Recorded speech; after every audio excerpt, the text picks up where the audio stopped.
Welcome to Sacrilegious Discourse. I'm husband. And I'm wife. Together, we're reading the Bible for the very first time.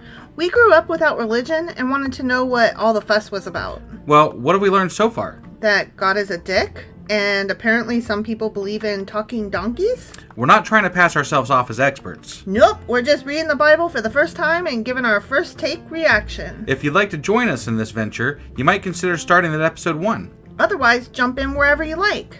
All right, let's go read the Bible. Yeah, let's get to it.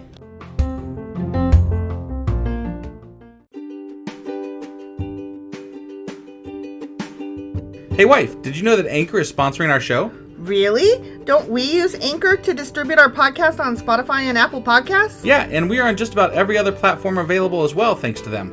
Why do we use Anchor as our podcasting service? Well, they make editing and distributing our show a breeze. What if one of our listeners wants to start their own podcast? Then they should head over to anchor.fm or download the app to get started. Awesome! You guys should go do that right now! Husband! Wife! Guess what we're doing? I know what we're doing. Sacrilegious Book Club! Yeah, that. That's what we're doing. That's what we're doing. We are still in the book of Exodus, of Asimov's Guide to the Bible. Yeah. And today we are covering pages 130 through 142. Sounds great. Let's go do this shit. Okie dokie. Hey wife, do you like coffee in the morning? I sure do, husband. Morning, noon, night. Which reminds me, I need to add that to our grocery list because we're running low. Wait, before you do that, check out the website ungodlybrew.com where you can purchase a pound of your favorite flavor of coffee. What if I want more than 1 pound? Either order a larger amount or better yet, get 10% off by setting up a subscription for every 2 weeks or a month or whatever works for you. Did you set up something special for our listeners? You know I did. Exclusive for our listeners, get an additional 10% off subscriptions by entering the code SACRILEGIOUSCOFFEE at checkout. That's a hellishly good deal. Ungodly Brew is hellishly good coffee. Okay, so remember last time we were discussing which Pharaoh may have been the one that was the Pharaoh of the oppression? Yeah. And we decided that it was probably Ramses II. Right. Okay. Yep. So now, starting on page 130, we're going to talk briefly about the Pharaoh of the actual Exodus. Okay. Like, who was that guy? Right. Okay. Yep. If Ramses II was the Pharaoh of the oppression, then Merneptah was probably the Pharaoh of the Exodus. Got it. And the Israelites likely departed Egypt while it was distracted by European invaders. So they snuck out the back door? Kind of. It would have been European invaders on one side and Asian invaders on the other. So Egypt's hold on Canaan was broken during this time. Got it. And so that would have been when they most likely did their little exodus. Sure. And they were like, we're just going to go over here. Mm-hmm. Yeah, exactly. And to quote Asimov, the Israelites in their drive to conquer Canaan had to face only the native Canaanites and not a powerful Egyptian army. Because they were all preoccupied. And because they'd already been beaten down by the time the Israelites faced them. Right, right. So that's nice. that. Okay, so It was an opportune time. It was an opportune time that also gave them great opportunity later. Got it, yeah. So that's that section. Next is Horeb. Page 131. Okay. And that's the mountain that is used synonymously with Mount Sinai. Oh, okay. So that's, the Sermon of the Mount or the Mount of the Sermon that Moses went up and did his thing on. Yeah. The Mount Horeb is mentioned a couple times, but it's also referred to as Mount Sinai. Okay. So those are those two things. Got it. Okay? Yep. We have decided that it's definitely not located in Canaan, and it's likely not even actually located in Sinai. It's probably Mount Seir, but whatever. So just a slight thing here. Mm-hmm. Sermon on the Mount was Jesus. Oh, my bad. So I just wanted to clarify that because I was like, it threw me off a little bit when you said it, and I was like, I need to check that real quick because I think that's wrong. Remember how I'm talking out of my ass? Yeah, right. Yeah. That happened just then. Right. Good catch. Yeah, so that's not Sorry, Moses. that was not a sermon on the mount. No. That was Moses going up and talking to God. And bringing the tablets down. Right. Okay. Yeah. So anyway, that happened in Mount Horeb, a.k.a. Mount Sinai, which is not in Canaan and is probably not even in Sinai itself, like the city of or whatever. Oh, okay. It's probably Mount Seir, but then I just wrote, but whatever. Right, who fucking cares? There's a mountain somewhere. Well, I mean, it doesn't matter what we call it now because at this point, even if we find out where it actually was, tradition will dictate that it is where we say it is, not where it actually was. Right. So the tallest of a range of mountains in Sinai is a peak called Mount of Moses. Okay. Because they just were like that. That's one right there. Yeah. So once again, tradition spits in the eye of facts and thereby obscures actual history. Womp womp. Right. So I'm not. Call me shocked. You know. It be what it be. Right. So the next section is Jehova, page 134. Okay. So you see that I jumped from page 131 to page 134. That is a huge leap. Right. I mean, in terms of like 3 pages just to talk about that fucking mountain. Yeah. And I summarized it in like 3 sentences. So I saved you. You're welcome. Yeah, thanks. Is what I'm saying. I appreciate that. Yeah. So on Mount Horeb, a.k.a. Mount Sinai, God speaks from a bush that is burning steadily without being consumed, right? Like that's what happened. Yeah. Okay. God tells Moses that his name is, do you remember? Not exactly. The great I am. Oh, that's right. That's right. So God tells Moses that his name is, and then I have a whole list of things that it could possibly have been translated to because we don't know which translation is actually correct. So it's I am that I am, or I am who I am, or I am what I am, or I will be what I will be. Something what about like I that. am what I am? That is Popeye. Yeah. And not God or Moses. So, fuck off. Got it. So anyways, the people are unimpressed when Moses and his brother Aaron relate this whole story to them. Yeah. So they climb back up the mountain and God tells Moses that his name is also YHVH. Right. Right? And we don't know what that means either. So it could be Jehova or the Lord or Adonai or most likely Yahweh. Right. And we hear all of those in church now because they've just adopted all of them. Right. Yeah. Just collect them all. They're just, exactly like Pokemon. Right. God's names are like Pokemon. Yeah. Okay. So that's that section. The next section is Aaron, page 135. Good old Aaron. Good old Aaron. And in this chapter, there is a whole bunch of genealogy listed. Gotcha. Okay? Yeah. So Moses and Aaron were of the tribe of Levi. Yeah. And the priesthood was eventually confined to descendants of Aaron. So the term Levite is synonymous with priest. Got it. And right. That makes sense. That's right. So I, for 2 seconds, started to write down all of these names. And then I realized I don't fucking care because it doesn't matter. Right. So anyways, that happened. There's a whole list of genealogy of how we get from names that we never used. There weren't stories about them all the way down to Moses and Aaron. Got it. Okay? Okay. So the next section is the magicians of Egypt on page 136. Okay. Okay? And this is exactly what I wrote. Ugh. So after that boring genealogy report, back to the story. Right. Which is exactly what happened. And that's kind of a summary of what Asimov actually wrote. Got it. So, but mine is better. So Moses and Aaron tried to impress Pharaoh by turning a rod into a serpent. Yeah. But Pharaoh thinks it's just a trick, so he's super unimpressed. Right. And then Pharaoh tells his magicians to duplicate what he calls a parlor trick, but of course they can't. Right. Okay? Yeah. Now, this part was really super interesting to me based on a brief passage in 2 Timothy, which I think is New Testament stuff. So we're like way long from that. Okay. Yeah. So based on a brief passage in 2 Timothy, there's a Jewish legend which states that the magicians' names are probably Janus and Jambres. Okay. And that they were so impressed by Moses that they eventually joined the Israelites, but they died in the course of the Exodus. Oh, wow. But that's just a Jewish legend. Sure. Okay, so it's just a story. Right. And I thought that was really cool. Like, we have potentially their names based on this legend. Right. Or based on a line from Timothy that has these names. Right. But these names were clearly added at some point later because there are no other names that are even similar at all to that kind of name during that time period. Got it. So those names are anachronistic. Got it. And they can't possibly... They were added whenever that portion of the Bible was written. Right. Okay. Okay, so next section is Passover, page 138. You mean the great murdering of children? Exactly that. Yeah. Yes. So Moses and Aaron bring a series of disasters upon Egypt. Plagues, various pestilences, unusual weather, and those are all collectively called the 10 plagues of Egypt. Right. And we all know those, okay? Yep.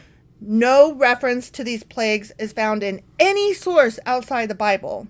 But there was a theory in the mid-1950s that maybe the planet Venus had undergone a near collision with the Earth, causing mayhem.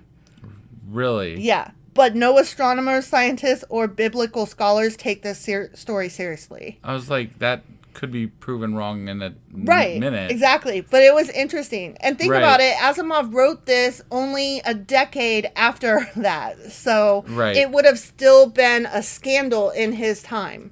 You know what I mean? Right. Okay, so the 10th plague was the biggie, wherein the firstborn male of every house in Egypt was slain by God. Right? That's the one that you were referring to just now. Yeah. And the Israelites, of course, were spared due to the blood of the lamb that they had been eating that evening in a ceremonial meal. Yeah. That blood being placed on the door of each of their houses. Yeah. Okay?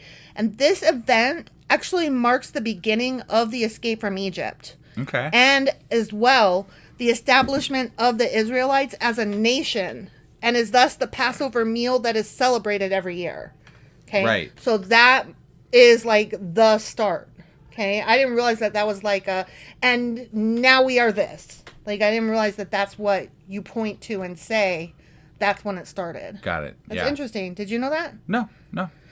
Okay. And now I'm going to quote Asimov here. Okay. For a couple paragraphs. Okay. Yeah. They're short paragraphs, but it's a long quote. Okay. In all probability, the Passover was an agricultural festival long antedating the time of Moses.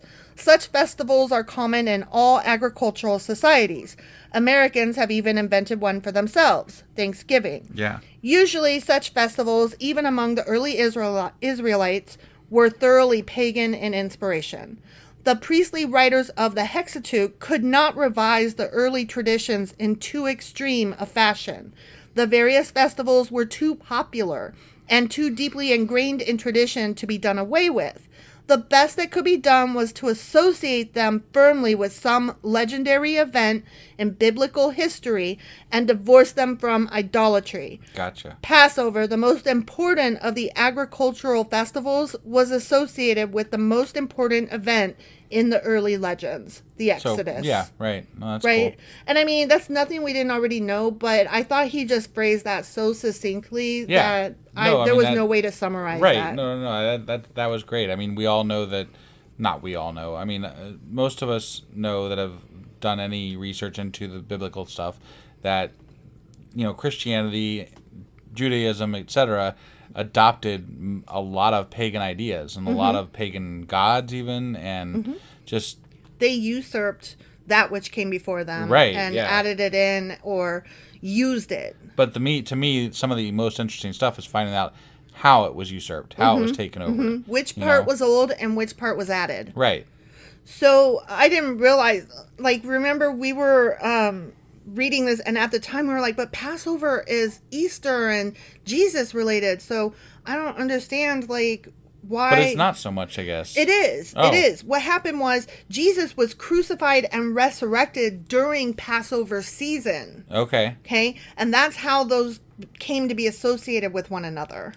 But originally they weren't. I mean, obviously, No, there's Judaism and then there's Christianity, right? Right. And so, obviously, technically, there's not really a correlation other than they happen in the same season. Right. So, Jewish families will celebrate Passover at the same time that Christians are celebrating Easter. And Passover. Sort of. Kind of. Right. Not really. Not right. as much. No. So, you'll see them going to church for Passover, but what they're really celebrating is Easter, and the days leading up to it are called Passover, but they are celebrating the walk that Jesus took. Right. So theirs is Christians are completely Jesus oriented. Right. Whereas the Jewish are actually celebrating Passover. Yeah. And I just find it so interesting that these two things happen at the same time, and so two related but very different religions celebrate at exactly the same moment in time two different portions of that. I find it interesting that Christianity, having, basically taken the Old Testament and Judaism as their base for their religion, it always shocks me how little they understand and know about the Old Testament. And exactly. This is still their God, Exactly. like this is still things that happened to their people or whatever, their religion in the past prior to Jesus. You would think that they would want to know more about these things. The ways that their God was shaped. But they really just don't. They obviously don't. It's so much... I mean, the way I grew up with it, while it's taken very seriously where I live, it's still almost a Hallmark religion. You know, like it's they don't really... It's all sayings and cards and fucking... just grandiose ideas, Easter egg hunts and shit like that. Yeah. No, it's definitely a very Hallmark religion. Yep. For the most part, in my opinion. No, I totally One agree. that is very dangerous, but also very Hallmarky. Yeah. So that was that section. Moving on, we come to Abib on page 140. good old Abib.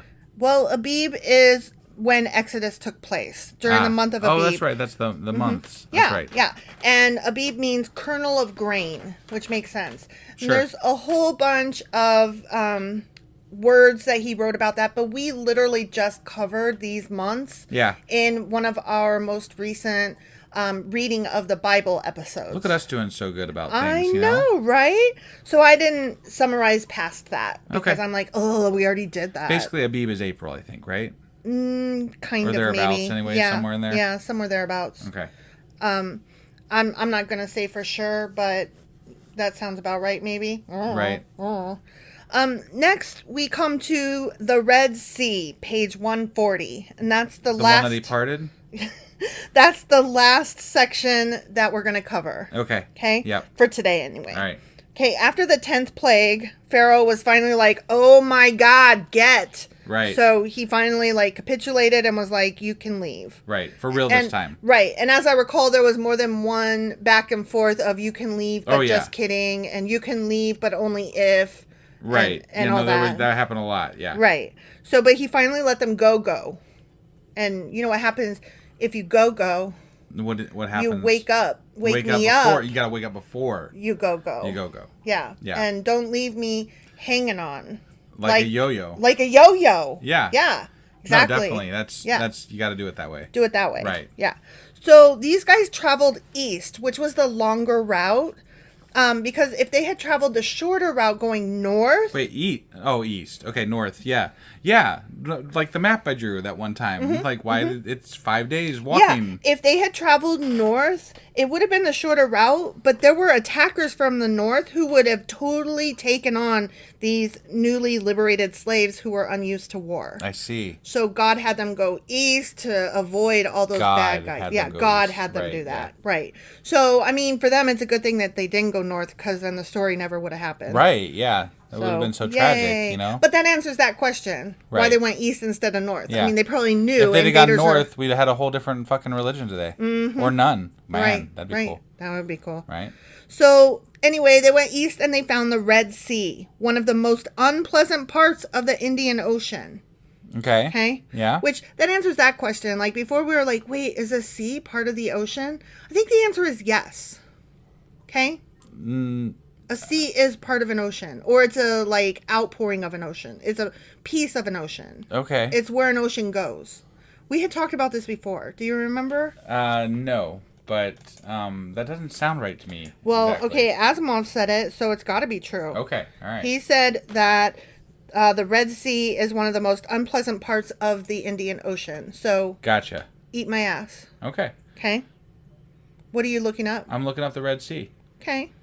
Yeah? So there, it's right there. See? Yeah. Like it's between Saudi Arabia I and see, Egypt but and they Sudan. don't. Right? No, I know.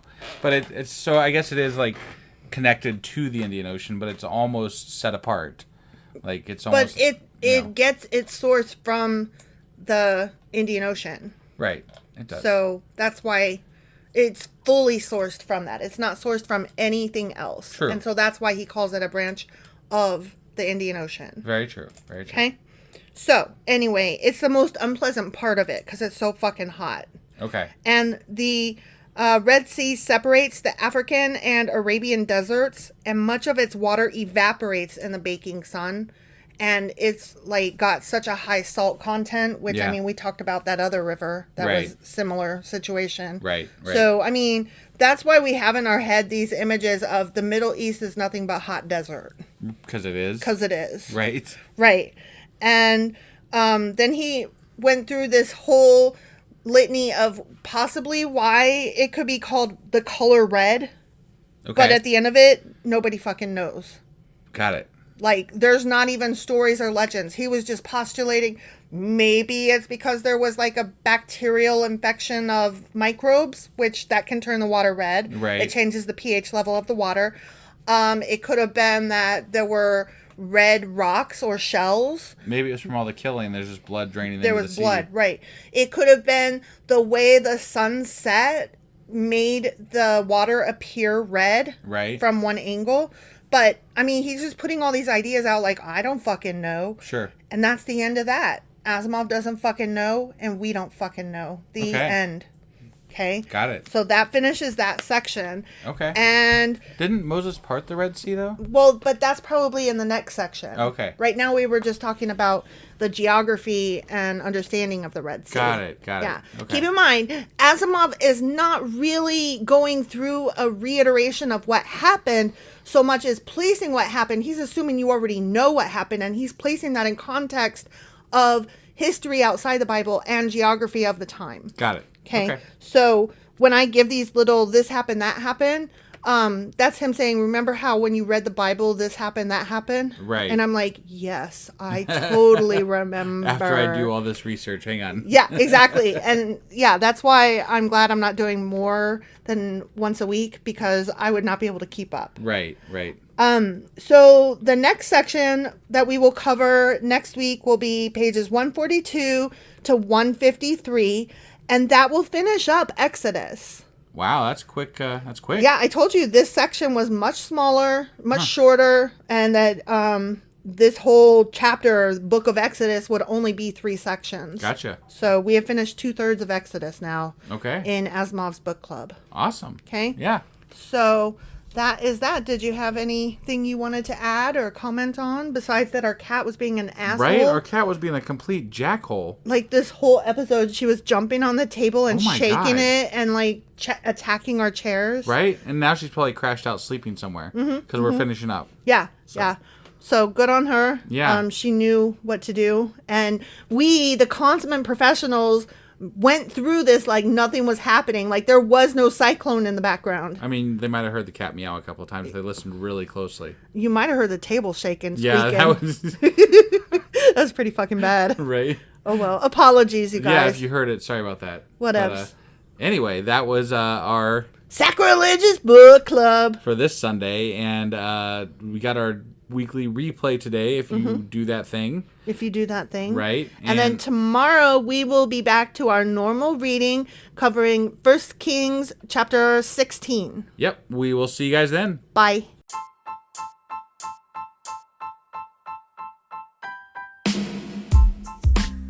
Hey, wife. I guess that's the end. But husband, that's just sad. It doesn't have to be. We are on lots of social media platforms like Twitter. Our handle there is sacrilegious_D. For D's nuts. Oh my God. Stop doing that. Anyway, we're also on Facebook, Instagram, and Pinterest. There's a link to all of our social media sites at our website. Ooh, we have a website? Yeah, it's sacrilegiousdiscourse.com, where you can also find a link to our merch shop. We have a merch shop? Yep, we have podcast-themed clothing, mugs, notebooks, and more, as well as an atheist and science-themed products. Wow, our fans should really go check that out right now. Definitely. They can get in touch with us by sending an email to sacrilegiousdiscourse@gmail.com. But before they do that, we could really use some help. Oh yeah? With what? Well, it's not free running the podcast, and we need some financial support in order to get better equipment, which will free up time so we can concentrate on our podcast and our fans. Okay, so what should they do? Head over to patreon.com/sacrilegious discourse and sign up as a contributor on our podcast. Supporters there receive additional bi-weekly episodes that we record just for our Patreon members for as little as $2 a month. Also, we'd really appreciate it if you would like and subscribe on whatever platform you're using. And Apple Podcast reviews help us out tremendously. Like and subscribe. Leave an Apple review. Join us on Twitter. Support us on Patreon. That's a lot of instructions. Don't forget to say thanks. Thanks. Okay, bye.